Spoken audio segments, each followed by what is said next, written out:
There's a moment most people don't talk about. It's not the moment you buy. It's not even the moment you sell. It's the moment right after you check your portfolio and you feel something shift in your chest. A tiny rush, a tiny drop, a subtle tightening, like you just heard a noise downstairs in the middle of the night. And what's scary is how normal that feels now. Because the most dangerous thing ruining your investments isn't a recession, or inflation, or interest rates, or whatever headline is trending this week. The most dangerous thing is a mindset. A mindset that looks responsible. It looks ambitious. It looks like you're staying on top of things. But it quietly taxes your returns every single year. Not with fees you can see. With behavior you can't. Two people can own the exact same investments in the exact same market, and one ends up with a calm, growing net worth, while the other ends up exhausted, anxious, and always one step behind. Same market, different mind. And if you're honest, you already know which one you've been lately, because this mindset doesn't announce itself as greed. It doesn't say, "I want to gamble." It whispers something that sounds smarter. If I'm not doing something, I'm falling behind. That's the dangerous mindset. The belief that a good investor is always reacting, always adjusting, always moving. And the market loves this mindset because it turns your money into motion. Benjamin Graham would call it what it is, the slow drift from investment into speculation. Not because you bought a bad stock, but because you stopped thinking like an owner and started thinking like a participant in a game that resets your emotions every day. Let me name it clearly. The dangerous mindset is this. You treat the market like it owes you fast results, and you treat yourself like you must constantly do something to deserve returns. And once you adopt that mindset, even a solid strategy becomes fragile. Because the weak point isn't the strategy, it's you, it's your temperament. Graham said it in his own way, the investor's chief problem, even his worst enemy, is likely to be himself. Most people read that line and nod politely. Then they open their app like it's a slot machine. So here's what we're going to do today. We're going to expose this mindset in the exact forms it wears in modern investing. We're going to see why it feels so seductive, especially now, in a world of zero commission, trades, constant notifications, and financial content engineered to trigger urgency. And then we're going to replace it. Not with hype, not with the next big thing, but with Graham's operating system, intrinsic value, margin of safety, and emotional discipline. Because the goal isn't to become a genius. The goal is to become unbreakable. Let's start with the first trap this mindset creates. It's the one that feels the most harmless, the one people call being informed. But it's actually a form of worship, price worship. You don't say it out loud, but your body says it. When prices go up, you feel smart. When prices go down, you feel exposed. And you begin to treat the market price not as an offer, but as a verdict on your intelligence. That is poison, because price is not value. Price is a quote, a moving quote, a mood. Value is a conclusion. Value is what you get after analysis, after thinking, after looking at the business as a business. Graham created the character of Mr. Market to show you something humiliating and liberating at the same time. Humiliating because Mr. Market is irrational. Liberating because you are not obligated to be. Mr. Market shows up at your door every day, offering to buy your share or sell you his share at a price. Sometimes he's euphoric. Sometimes he's depressed. Sometimes he's panicking. Sometimes he's manic. And the entire point of the metaphor is this. He's there to serve you, not to instruct you. But the dangerous mindset flips it. It turns Mr. Market into your boss. You start taking orders from his moods. You start believing that if the price is moving, something must be known. If the price is falling, something must be wrong. If the price is rising, you must be missing out. And your attention shifts from what matters, business reality, to what hypnotizes market motion. Here's how you can tell. If your emotional state changes more than the business fundamentals, you're not investing. You're being managed. You're being trained like a dog, with a treat and a shock collar. And the worst part? The market doesn't even need to be right to control you. It just needs to be loud. That's trap number 1, price worship. Trap number 2 is even more common now. And it's the one that steals people's future the fastest. Story over standards. This is where you stop demanding evidence and start buying narratives. This company is the future. This technology will change. Everything this time is different. And look, some technologies do change everything. Some companies really do become giants. That's not the point. The point is what you do with your standards the moment a story excites you. Because a story can be true and still be a terrible investment at the wrong price. This is one of the most painful lessons in finance. A wonderful business can be a terrible stock if you overpay. And a boring business can be a wonderful investment if you buy with some margin of safety. But story investing makes you forget price. It makes you forget balance sheets. It makes you forget earnings quality. It makes you forget the basic question Graham would force you to ask. What is this actually worth? Not how big could it be? Not what are people saying about it? Not will it go up? What is it worth?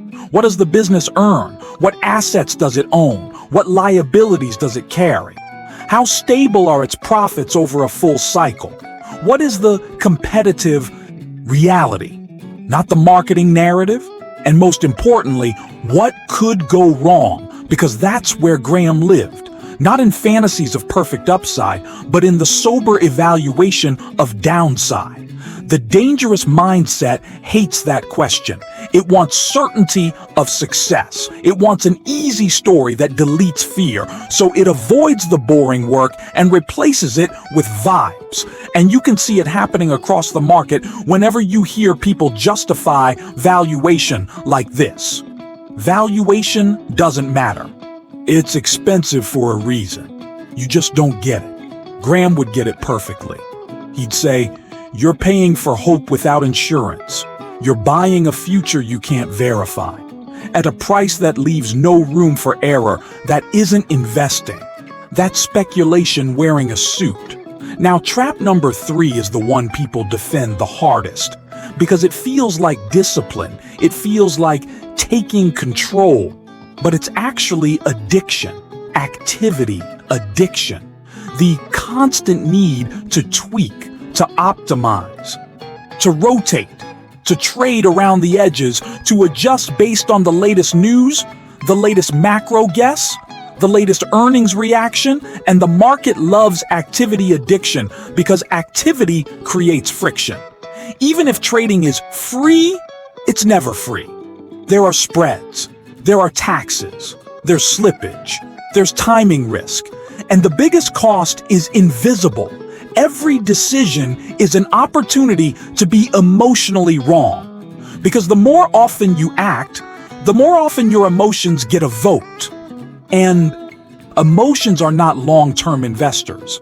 They are short-term survival algorithms. They want relief now. They want control now. They want to escape uncertainty now.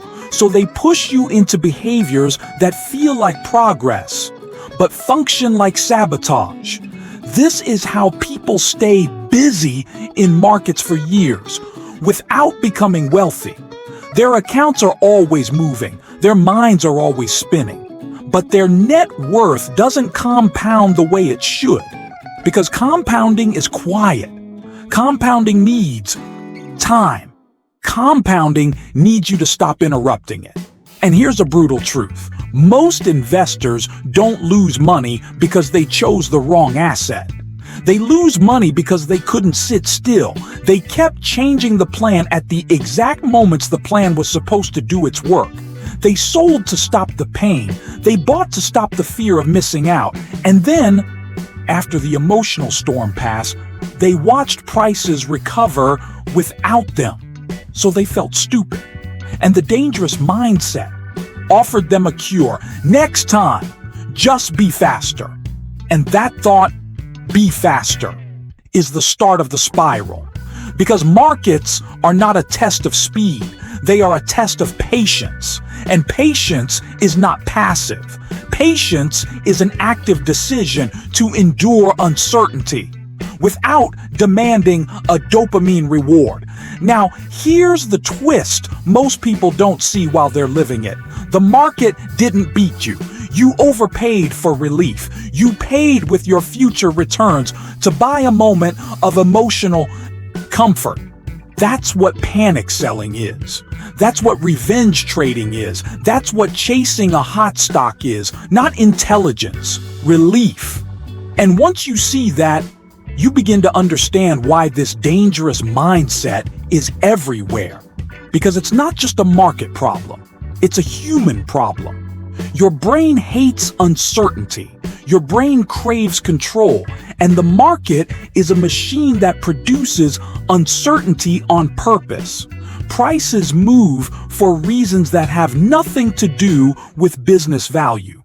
Headlines compete for attention, not for truth. Social media magnifies extremes because calm doesn't trend. And modern investing makes it effortless to act on impulse. 100 years ago, if you wanted to trade, it took effort. Now it takes a thumb movement. So the dangerous mindset becomes the default. It becomes the air you breathe. And you don't notice it until you look back and realize you've been living in a loop. Excitement, regret, fear, relief, repeat. That loop is not investing, it's emotional. Outsourcing. Graham's entire philosophy is designed to break this loop. Not by predicting the next crash, not by calling the next winner, but by building a framework where you can survive your own worst impulses, where you can be wrong and still not be destroyed, where you can be early and still be safe, where you can endure volatility without being forced into decisions. That framework has a name: margin of safety. Most people treat margin of safety like a formula, like a valuation, discount. And yes, it can be that, but it's bigger. Margin of safety is a way of living. It's the decision to build your financial life so a bad year doesn't ruin your future. It's the refusal to depend on perfect timing. It's the humility to admit, I don't know what will happen next, so I will prepare for multiple outcomes. In investing, margin of safety means you don't buy something merely because it's good. You buy it because it's good and priced with room for error. In personal finance, margin of safety means you don't build a life where one layoff, one emergency, one market drop turns your world into chaos. You keep cash. You respect insurance. You avoid high interest debt. You keep your fixed costs from eating your flexibility. You don't put yourself in a position where you must sell at the wrong time. Because that's the hidden killer of middle-class investors. They don't just lose money in crashes. They lose timing. They're forced sellers. And forced selling is the opposite of intelligent investing. So the replacement mindset begins here. You stop asking, how do I make more? And you start asking, how do I become harder to break? Because if you become hard to break, time becomes your ally. And time is the most powerful force in investing. Now, the dangerous mindset also ruins people because it blurs their identity. It makes them believe they can get enterprising returns with defensive effort. Graham's framework is brutally honest about this. He separates investors into two broad types: the defensive investor and the enterprising investor. Not in a moral way, not good and bad, but in an honesty way. The defensive investor is the person who wants good results with minimal time and minimal mistakes. They do not want investing to become a second job. They want a plan that can survive their personality, their stress, their life. Graham respected that investor. He basically built a blueprint for them. It includes sensible diversification, high quality standards, reasonable valuation discipline, low costs. And this is the part people ignore: the willingness to be boring. Because the defensive investor wins by avoiding big errors, not by making heroic predictions. The enterprising investor is different. They are willing to do real work. They study financial statements. They analyze balance sheets. They look at earning stability across cycles. They compare price to intrinsic value. They demand a margin of safety. They know what they own and why they own it. And they accept that they will be wrong sometimes, but they structure decisions so being wrong isn't fatal. Here's the problem. Most people want enterprising returns, but they live like defensive investors who are constantly tempted by speculation. They don't want to do the work, but they want the reward. So they chase what looks like the shortcut, the hot stock, the trendy theme, the perfect timing. And the dangerous mindset makes that chase feel noble, like you're taking control of your future. But it's not control, it's surrender to noise. So you need an identity check, a real one. Not the version you tell people at parties, the version you live. If you don't want to study businesses deeply, if you don't want to read financial statements, if you don't want to learn valuation, then you should not build a portfolio that requires you to be right often. That's not an insult. That's wisdom. Because the market punishes pretending.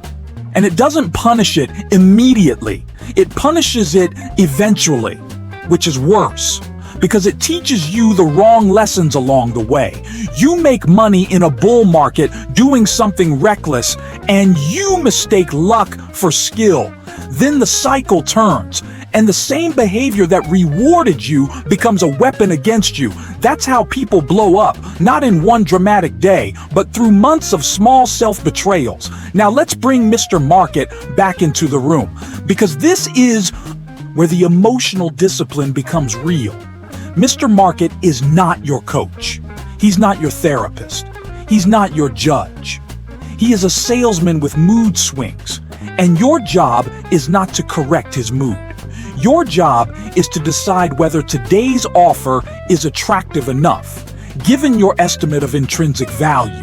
That's it. That's the whole edge. If the market is offering you a strong business at a price that implies pessimism, and your analysis says the business will endure, you can buy with a margin of safety. If the market is offering you a price that implies perfection, and you see fragile assumptions, you can pass. Notice how calm that is. No prediction, no drama, no need to be a hero, just decision-making under uncertainty, with humility. And that humility is the antidote to the dangerous mindset, because the dangerous mindset demands certainty. It wants to feel smart. It wants to feel early. It wants to feel special.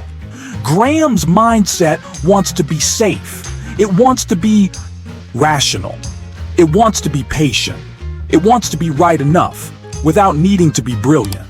Now, I want to give you a short self-diagnosis, not to shame you, to free you. If any of these are true, the dangerous mindset has a grip on you right now. If you check prices to change your mood, not your decisions. If you buy because the chart looks powerful, not because the value is clear. If you sell because you can't stand uncertainty, not because the business changed. If your portfolio has no written logic, only feelings and recent performance, if you find yourself saying, "I'll just get out for now and come back in later," as if timing is a casual skill, if you keep a long-term portfolio, but treat it like a daily vote, if you feel pain when your money is doing nothing, even when your plan is correct, that pain is not proof you're failing. It's proof you're being trained by modern markets to confuse movement with progress. And now the real question becomes, what do you replace it with? Because you can't just stop being emotional. That's not how human brains work. You need a system that removes your emotions from the driver's seat. Graham's system is not complicated. It's just rare because it's boring. And boring in markets is often a synonym for effective. Here is the replacement mindset in practical form. First, you do not need to predict. Prediction is a luxury. It's also a trap. You need to prepare. Preparation means your portfolio can survive multiple futures. It means you don't bet everything on one narrative. It means you respect diversification if you are defensive. It means you keep your position sizes sane if you are enterprising. It means you don't depend on perfect timing. Second, you demand a margin of safety, not because you're pessimistic, because you're realistic. Because you know the future will not follow your spreadsheet perfectly.